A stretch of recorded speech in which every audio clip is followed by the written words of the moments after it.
大家好，歡迎收睇好家人頻道。我係 Nick， 有超過10年移民行業經驗嘅加拿大香港人，亦都係持牌嘅 RCIC 移民顧問，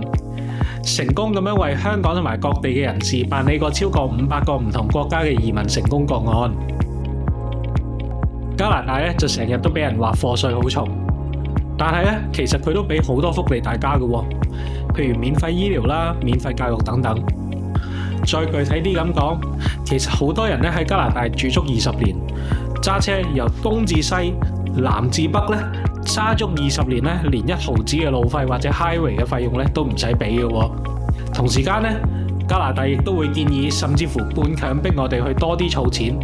確保咧當我哋退休嗰陣有更加好嘅保障同埋生活。喺開始講一啲具體嘅知識之前咧，我哋就先簡單咁樣用2分鐘咧嚟去講一講加拿大嘅一啲基本嘅退休戶口同埋福利項目啦。第一咧就係加拿大嘅退休金計劃 CPP， 佢就類似一款咧強制性嘅 MPF， 而呢一個計劃咧會從你嘅月薪咧扣除一部分，再加上埋僱主嘅供款咧，退休之後咧每個月咧都會提供應課稅嘅福利，幫你提供咧部分嘅退休後嘅收入。第二就係稅收優惠儲蓄帳戶，即係 TFSA。呢一個咧就係一個靈活嘅投資帳戶，幫助咧加拿大人咧儲蓄一啲短期咧同埋長期嘅目標。存入去 TFSA 嘅錢咧係可以享受咧100% 嘅免稅優惠嘅，隨時都可以提取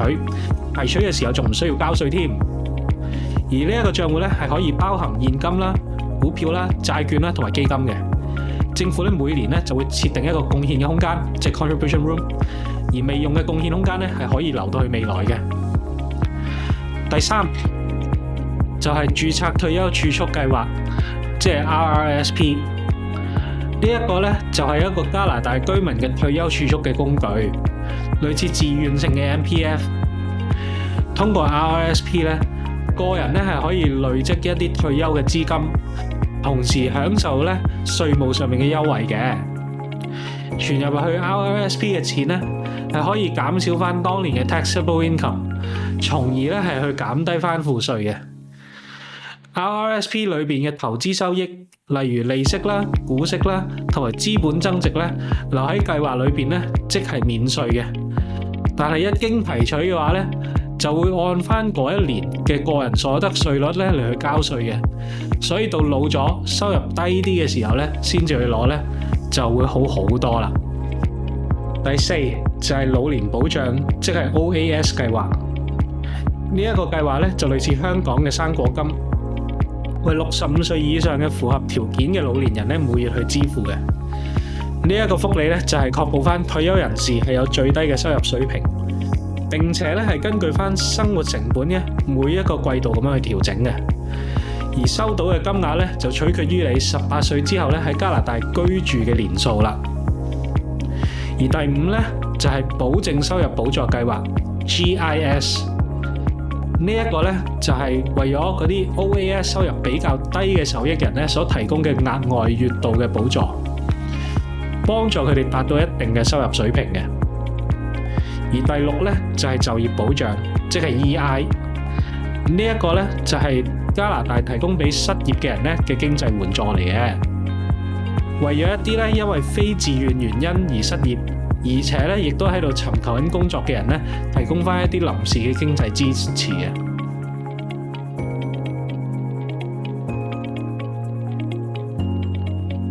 講解咗一啲基本嘅退休保障啦，不如我舉啲簡單嘅例子先啦。呢一啲例子咧係俾大家有個概念嘅，因為政府咧每年都會有調整。OAS 咧就類似香港嘅生果金，你每喺加拿大裏邊留1年咧，大概咧就可以喺退休之後咧每個月咧就收多13蚊嘅加幣噶啦。而如果你住喺加拿大滿20年以上嘅話咧，你就可以喺退休之後咧，無論住喺邊一個國家都可以收到。否則咧，如果你住唔夠20年嘅話咧，就需要喺1年裏邊咧喺加拿大逗留滿6個月咧，先至可以攞到噶啦。而 CPP 咧就類似香港嘅強制性 MPF。如果你65歲退休啦，你最多咧就可以攞到大概1360蚊。如果你選擇遲啲先去攞，譬如70歲攞啦，你就可以每個月攞多啲啦。總之咧， OAS 加 CPP， 如果唔夠1600蚊左右嘅話咧，政府咧就會補助到你大概1600至1800蚊左右。而且咧審查咧只係會睇你當年嘅收入，唔係計你資產嘅。即使你有一間成1000萬加幣嘅屋都好咧，你都可以攞得到嘅。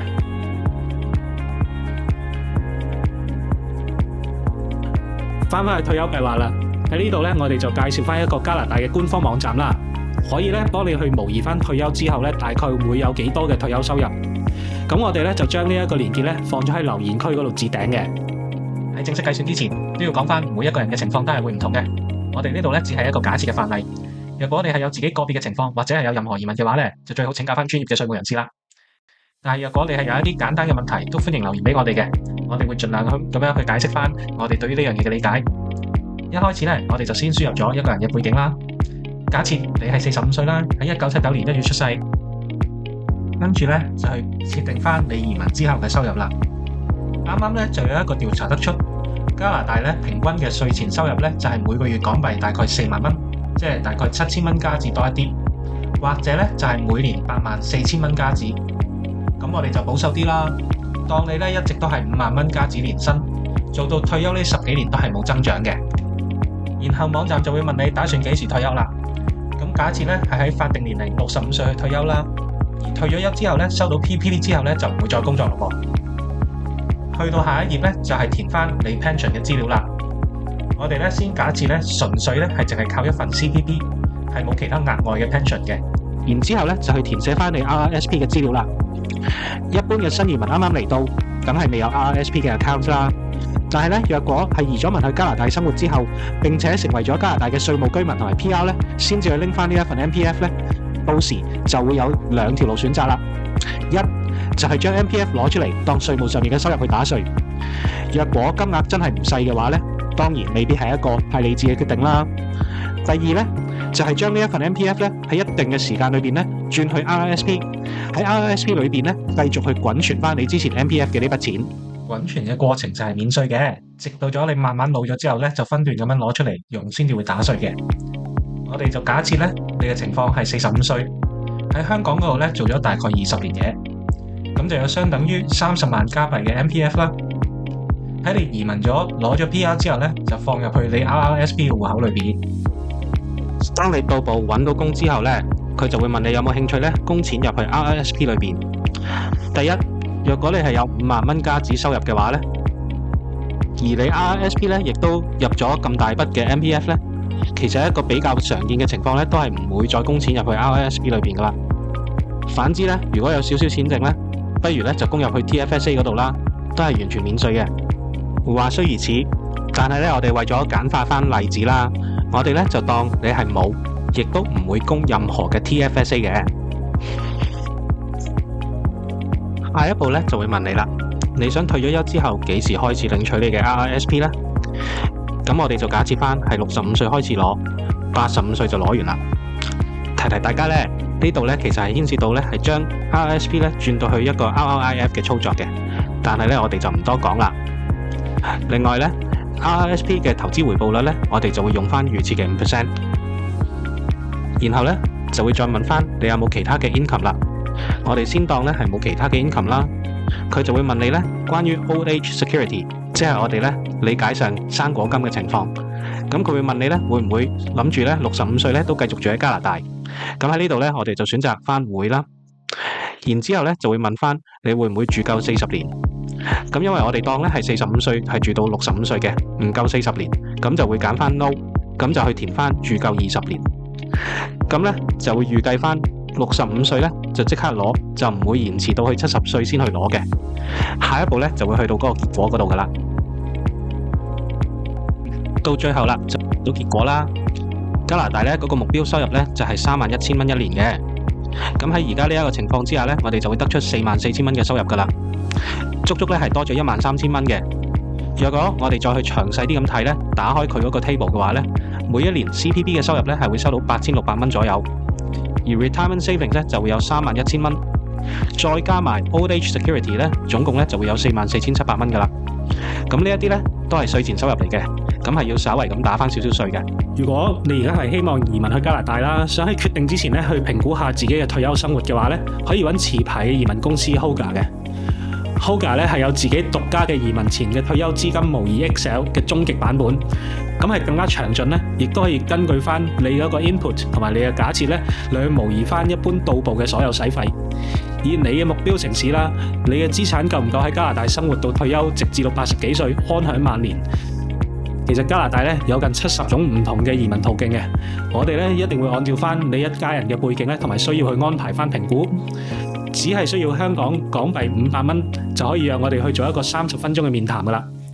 我哋亦都係會免費咁樣將呢一個模擬嘅 Excel 咧送俾你，教你點樣用嘅。而咧，如果你只係有一啲簡單嘅問題，亦都可以咧免費咁樣去聯絡我哋嘅，咁就可以去 DM 我哋或者係 WhatsApp 我哋啦。咁今次呢條片就去到呢度啦，記得 click like、share 同埋 subscribe 啦。多謝收睇，下次見，拜拜。